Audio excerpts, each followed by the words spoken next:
If you've been feeling a little blah or burnt out lately and self-care isn't helping, stay tuned to find out why and what you can do about it. Hi, I'm Angela, and welcome to my brand new channel, Befriend and Tend, a place where you can get tips and inspiration to lead a more authentic, intentional, and joyful life. Self-care is having a moment these days. I saw one estimate which valued the self-care and wellness industry at $240 billion. Social media feeds are filled with carefully curated self-care practices, and you can't open a magazine or read a newspaper without stumbling across an article about self-care. For the most part, this is really good news that self-care is getting all this attention. There are so many products and ideas out there, and millions of people are benefiting from them. One reason that self-care practices might not work for you is that all of the imagery and articles are creating this expectation of what self-care should look like. Self-care is not actually defined by other people, it's defined by you. What makes you feel better and nurtured? There's no magic recipe or prescription for self-care. Just because something worked for one person does not mean it's going to work for you. And that doesn't mean that there's anything wrong with you. It just means that you're wired differently. So here are 3 tips for navigating all of the self-care and wellness advice. The first tip is to pick and choose a couple of ideas that sound really interesting to you. And don't feel like you have to do them exactly the way they were presented on your Pinterest board. Feel free to modify them so that they work for you. So it may take some persistence to find something that works for you, but as an example, I've been interested in yoga for a long time. So initially, I did a few free trials at some yoga studios near me, and I couldn't find a place where I actually felt comfortable. Sometimes the yoga was too intense, or one studio did hot yoga, and that was not for me. And most of the sessions were an hour long, and that was really too much time for what I had available. So I eventually turned to YouTube to find some yoga practices that I could do at home, and that has really worked out great for me. The second tip is to not focus on the aesthetics of the practice so much. I mean, I know aesthetics can be an important part of self-care, but just do the best you can. Remember, you can meditate just as well on your unvacuumed carpet as you can on a $200 meditation cushion. The emphasis should be on how the practice makes you feel. And finally, tip number 3 is to remember that even a little bit of self-care can help.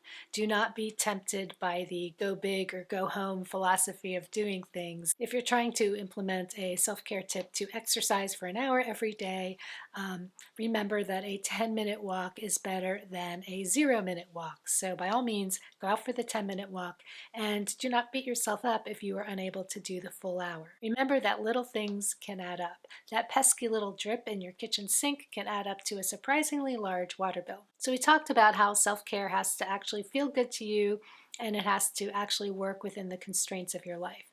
But another aspect to self-care is that it is needs-based. It has to meet your area of need.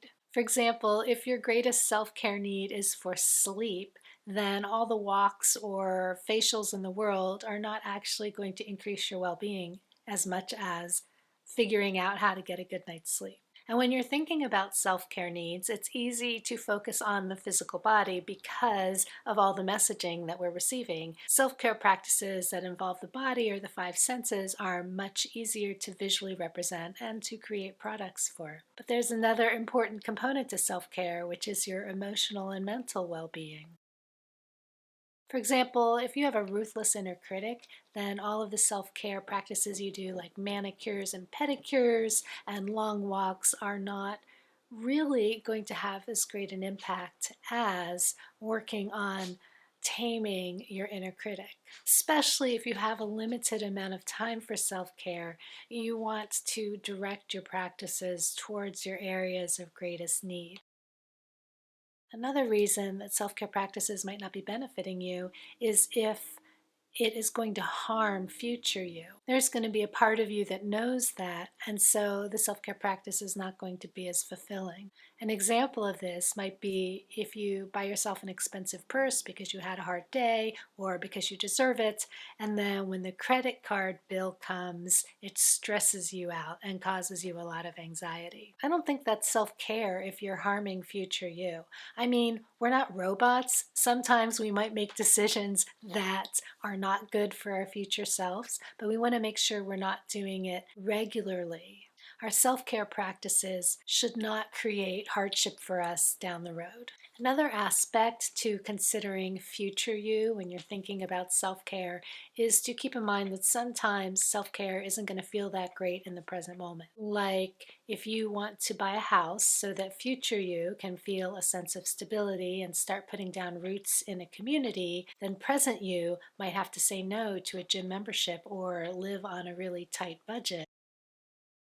And finally, self-care practices might not work for you if you feel a little guilty spending time or energy or money on yourself. That feeling of guilt can practically negate some of the benefits of self-care practices. This is especially true for caregivers, but it's important to remember that the quality of your care is much higher when it comes from a place of well-being and not from a place of being burnt out and stressed. So taking care of yourself is taking care of other people too. It's okay to start small. You don't have to put yourself first all the time, but just make sure you're adding yourself to the list of people you take care of. Thank you for watching, and I hope you got a few tips to help make self-care work for you.